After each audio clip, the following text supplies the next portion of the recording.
حدیث پاک میں ہے کہ قال اللہ تعالی انفق یا ابن آدم انفق علیک، تعالیٰ فرماتے ہیں اے ابن آدم تو میرے راستے میں خرچ کر، میں تجھ پہ خرچ کروں گا۔ کیسے الفاظ ہیں، تجھ پہ خرچ کیا جائے گا، اللہ تجھ پہ خرچ کرے گا۔ اللہ بندے پہ خرچ کرتا ہے، جو اللہ کے راستے میں خرچ کرتا ہے خدا اس پہ خرچ کرتا ہے، تو اللہ خرچ کرے گا بندے پر تو کیسی برکت ہوگی۔ آپ صلی اللہ علیہ وسلم حضرت عثمان غنی رضی اللہ عنہ کے مال کو اپنے ہاتھوں میں لے کر لیے اور فرما رہے ہیں کہ اے اللہ تیرا نبی عثمان سے راضی ہو گیا، تو بھی راضی ہو جا۔ تو کیسی پیاری دنیا ہے جو کہ تعلق مع اللہ کے بڑھنے کا ذریعہ ہے۔ اللہ کے راستے میں خرچ کرنا یہ بہت بڑا عمل ہے۔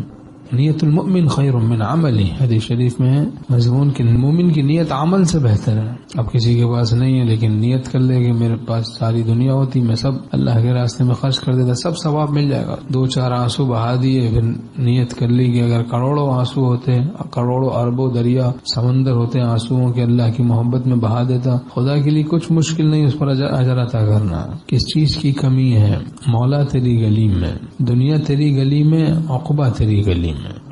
ہم دین میں خرچ کریں گے، اللہ ہم پہ خرچ کرے گا۔ ہم تو چھوٹے سے ظرف سے خرچ کریں گے، وہ لامحدود ظرف سے خرچ کریں گے۔ ایک شخص نے ایک شہد والا جو کہ کریم تھا، سخی تھا، اس سے کہا بھیک مانگی کہ میری والدہ بیمار ہے، مجھے تھوڑا سا شہد چاہیے، دے دو۔ اس نے اس کو مشک بھر کے شہد دے دیا۔ اس نے کہا میں نے تو تھوڑا سا مانگا تھا، تو نے اتنا سارا دے دیا۔ تو اس نے کہا تم نے اپنے طرف سے مانگا، میں نے اپنے طرف سے دیا۔ ہم تو اپنے طرف سے خرچ کریں گے، پھر وہ اپنے حساب سے خرچ کریں گے۔ میرے کریم سے گر قطرہ کسی نے مانگا، دریا بہا دیے ہیں، در بے بہا دیے ہیں۔ برکت کبھی عقل سے سمجھ میں نہیں آتی لیکن تشویش نہیں ہوتی۔ بعضی ایسی چیزیں سمجھ میں نہیں آ رہی، تشویش ہو رہی، لیکن برکت سے تشویش نہیں، راحت ہوتی، سمجھ میں بھی نہیں آ رہی اور راحت بھی ہو رہی ہے۔ ایک حدیث شریف میں مضمون ہے کہ صحت کی حالت میں، تندرستی کی حالت میں 1 درہم خرچ کرنا موت کے وقت 100 درہم خرچ کرنے سے بہتر ہے۔ اب مر رہا ہے تو سوچا کہ چل بھائی اس کو بھی دے دیں، اس کو بھی دے دیں، وہاں خرچ کر دیں، فلاں جگہ خرچ کر۔ اب ایسے ہی مر رہے ہیں کہ موت کے وقت کہہ رہے ہیں یہ اس کا، یہ اس کا، یہ فلاں کو دے دو، یہ فلاں کو دے دو۔ اب وہ بات نہیں رہی جو صحت کی حالت میں خرچ کرنے میں بات تھی۔ صحت کی حالت میں جو خرچ کرنا اللہ کے راستے میں وہ بہت مبارک ہے۔ باقی جس حال میں بھی تنبہ ہو جائے، تنبیہ ہو جائے، آدمی تائب ہو جائے، لیکن وقت پیری گلو ظالم مشبت پرہیزگار، بڑھاپے میں تو بھیڑیا بھی ظالم شریف ہو جاتا ہے۔